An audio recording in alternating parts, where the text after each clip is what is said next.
ഇലക്ഷനിൽ സ്ഥാനാർത്ഥികൾ ജയിക്കുന്നതും തോക്കുന്നതും സ്വാഭാവികമാണ്. പക്ഷേ ചില കാര്യങ്ങളിൽ നമുക്കൊരു വ്യക്തിപരമായ ചില സന്തോഷങ്ങൾ ചില തോൽവിയിലും ചില വിജയങ്ങളിലും ഉണ്ടാകും. ഞാൻ ഇതിനു മുൻപും പറഞ്ഞിട്ടുണ്ട്, പയ്യന്നൂരിൽ വി കുഞ്ഞികൃഷ്ണൻ എന്ന വ്യക്തി ജയിച്ചത് വ്യക്തിപരമായിട്ട് വലിയ സന്തോഷം നൽകി. അതുപോലെ അഡ്വക്കേറ്റ് എ ജയശങ്കർ, രാഷ്ട്രീയ നിരീക്ഷകൻ, അദ്ദേഹം ഈ ഒരു കാര്യം പറഞ്ഞപ്പോൾ, ഇലക്ഷനുമായി ബന്ധപ്പെട്ട് പറഞ്ഞപ്പോൾ, മണലൂരിൽ സി രവീന്ദ്രനാഥ് ജയിച്ചത് അദ്ദേഹത്തിന് വലിയ സന്തോഷം നൽകി. അതിലുപരി ടി എൻ പ്രതാപൻ തോറ്റതാണ് അദ്ദേഹത്തിന് വലിയ സന്തോഷം എന്ന് പറഞ്ഞു. മണലൂരിൽ ടി എൻ പ്രതാപനെയാണ് രവീന്ദ്രനാഥ് സാറ് തോൽപ്പിച്ചത്. ഇപ്പം ടി എൻ പ്രതാപൻ വീണ്ടും വാർത്തകളിൽ നിറയുകയാണ്. ടി എൻ പ്രതാപൻ പാർട്ടി വിടുന്നു എന്ന തരത്തിലുള്ള ചില പ്രചരണങ്ങൾ, അത് കുപ്രചരണങ്ങളാണ് കേട്ടോ. അത്തരത്തിലുള്ള പ്രചരണങ്ങൾ അവാസ്തവങ്ങളാണ്. അത് ഇങ്ങനെ CPM സൈബർ കമ്മ്യൂണുകൾ ഇങ്ങനെ നടത്തിക്കൊണ്ടിരിക്കുകയാണ്.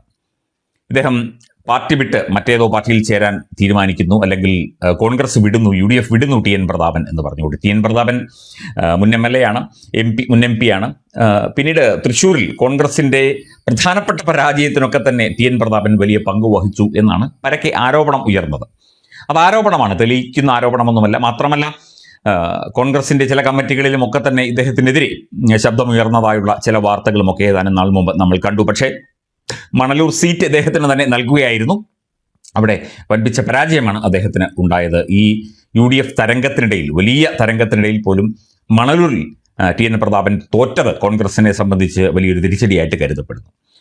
ടി എൻ പ്രതാപൻ കുറച്ചുകൂടി സാമൂഹ്യ ബോധത്തോടുകൂടി ഒരു രാഷ്ട്രീയ പ്രവർത്തനങ്ങളിൽ ഇടപെടണം എന്ന ഒരു പൊതു അഭിപ്രായം കോൺഗ്രസിനുള്ളിൽ തന്നെയുണ്ട്. കോൺഗ്രസിനുള്ളിൽ ഒരു ഐക്യത്തോടെ, അല്ലെങ്കിൽ ഒരു സമചിത്തതയോടെ, പ്രത്യേകിച്ചും തൃശ്ശൂർ ജില്ലയിലും പാലക്കാട് ജില്ലയിലുമൊക്കെ കോൺഗ്രസിനുള്ളിൽ ഒരു സമചിത്തതയോടെ പ്രവർത്തിക്കേണ്ടതിന്റെ ആവശ്യകതയെക്കുറിച്ച് ടി എൻ പ്രതാപൻ കുറച്ചുകൂടി ബോധവാനാകണം എന്നുള്ള ഒരു പൊതു അഭിപ്രായം കോൺഗ്രസിന്റെ പ്രമുഖ നേതാക്കൾക്കുണ്ട് എന്നാണ് പറയപ്പെടുന്നത്. ഇപ്പം ഇദ്ദേഹം പാർട്ടി വിടുന്നു എന്ന് പറയുന്ന ഈ അവസ്ഥയിൽ അത് കള്ളമാണെന്ന് പറയുന്നു. അതുമായി ബന്ധപ്പെട്ട് അദ്ദേഹം പരാതി നൽകിയിട്ടുണ്ട്. ഏതോ ഒരു പേജോ, ഒരു സമൂഹ മാധ്യമ പോസ്റ്റോ പേജോ, ഒരു വ്യക്തിയോ മറ്റോ ആണ് ഇത്തരത്തിൽ ചില പ്രചരണങ്ങൾ നടത്തുന്നത്. ഇദ്ദേഹം BJP-യിലേക്ക് അടക്കം പോകും, CPM-ലേക്ക് അടക്കം പോകും എന്നുള്ള ചില വാർത്തകൾ ഇതിനു മുൻപ് ഉണ്ടായിരുന്നു. അതൊന്നും സ്ഥിരീകരിച്ച വാർത്തകളല്ല. പക്ഷേ ടി എൻ പ്രതാപൻ കോൺഗ്രസിന്റെ ഒരു ഭാഗമായി തന്നെ ഉറച്ചു നിന്നു.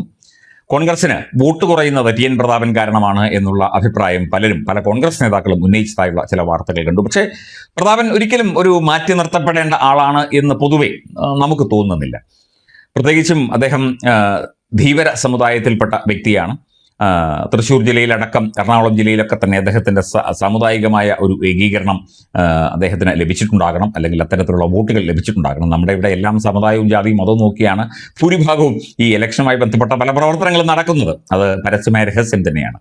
ടി എൻ പ്രതാപൻ കുറച്ചുകൂടി ശക്തനായി ഉയർന്നു വരണം എന്ന് ആഗ്രഹിക്കുന്നവർ കോൺഗ്രസിലുണ്ട്, പ്രത്യേകിച്ചും തൃശ്ശൂർ ജില്ലയിലെ വിവിധ മേഖലകളിൽ.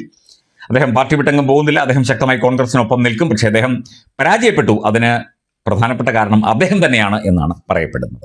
അദ്ദേഹത്തിന്റെ പിടിപ്പുകേട് കൊണ്ട്, അല്ലെങ്കിൽ അദ്ദേഹത്തിന്റെ ചില നീക്കങ്ങൾ കൊണ്ട്, അദ്ദേഹത്തിന്റെ ചില ഇടപെടലുകൾ കൊണ്ടാണ് അദ്ദേഹത്തിന് വോട്ട് കുറയുകയും അദ്ദേഹം തോൽക്കാൻ കാരണമാവുകയും ചെയ്തത് എന്ന് പറയുന്നു. നമ്മൾ ഈ വിശകലനത്തിൽ തീർച്ചയായിട്ടും ടി എൻ പ്രതാപൻ കൂടുതൽ ശക്തനായി തിരിച്ചു വരണം എന്ന് പറയുമ്പോഴും തൃശ്ശൂർ ജില്ലയിലെ പലരും, തൃശ്ശൂർ ജില്ലയിൽ കോൺഗ്രസിൽ പ്രതിസന്ധിയുണ്ട്, അതുപോലെ CPM-ലും പ്രതിസന്ധിയുണ്ട്, ഗ്രൂപ്പുകൾ തമ്മിലുള്ള സമവാക്യങ്ങളിൽ വ്യതിയാനങ്ങളുണ്ട്. അതൊക്കെ മറന്നുകൊണ്ട് കൂടുതൽ ശക്തനായി ടി എൻ പ്രതാപനെ പോലുള്ള ആളുകൾ തിരിച്ചു വരട്ടെ കോൺഗ്രസിലേക്ക് എന്ന ഒരു അഭിപ്രായം കൂടി ഞങ്ങൾ ഇതിനോട് ചേർത്ത് വയ്ക്കുകയാണ്. അദ്ദേഹം പാർട്ടി വിടുന്നില്ല, പാർട്ടി വിട്ടു പോകുന്നില്ല, കോൺഗ്രസിൽ തന്നെ ശക്തമായി നിൽക്കും. അദ്ദേഹത്തിന് എന്തെങ്കിലും സ്ഥാനമാനങ്ങൾ കോൺഗ്രസ് കൊടുക്കുമോ അല്ലെങ്കിൽ UDF കൊടുക്കുമോ എന്നതിനെക്കുറിച്ചൊന്നും ഇതുവരെ ധാരണയായിട്ടില്ല. കടന്നു വരട്ടെ, ടി എൻ പ്രതാപൻ കൂടുതൽ ശക്തനായി തന്നെ തിരിച്ചു വരട്ടെ. അദ്ദേഹം വിജയിച്ച് കയറാനും ഒക്കെ കഴിവുള്ള വ്യക്തിയാണ്. അദ്ദേഹത്തിന്റെ ചില ഇടപെടലുകളൊക്കെ തന്നെ പൊതുവെ അസ്വാരസ്യങ്ങളും ചില ബുദ്ധിമുട്ടുകളും ഒക്കെ കോൺഗ്രസിലും UDF-ലും ഒക്കെ തന്നെ ഉണ്ടാക്കിയിട്ടുണ്ട്. അദ്ദേഹം ഇടപെട്ട് പലരെയും തോൽപ്പിച്ചു എന്നൊക്കെ ചില ആളുകൾ, കഴിഞ്ഞ ലോക്സഭാ തെരഞ്ഞെടുപ്പ് കാലത്ത് മുരളീധരനെ തോൽപ്പിച്ചത് ഇദ്ദേഹമാണ് എന്നുള്ള അഭിപ്രായം ഇന്നും നിലനിൽക്കുന്നു. അത്തരം കാര്യങ്ങളൊക്കെ മാറ്റിവെച്ച് അദ്ദേഹത്തിന് ശക്തമായി കോൺഗ്രസിനുള്ളിലേക്ക്, UDF-നുള്ളിലേക്ക് ഒരു പാർലമെന്ററി ജനാധിപത്യ സംവിധാനത്തിൽ തിരിച്ചു വരാൻ സാധിക്കട്ടെ എന്ന് കൂടി ഞങ്ങൾ പറയുന്നു. അദ്ദേഹം പാർട്ടി വിടുന്നില്ല, പാർട്ടി വിട്ടു പോകുന്നില്ല, കോൺഗ്രസിനൊപ്പം തന്നെ നിലകൊള്ളും എന്നാണ് അറിയാൻ സാധിക്കുന്നത്.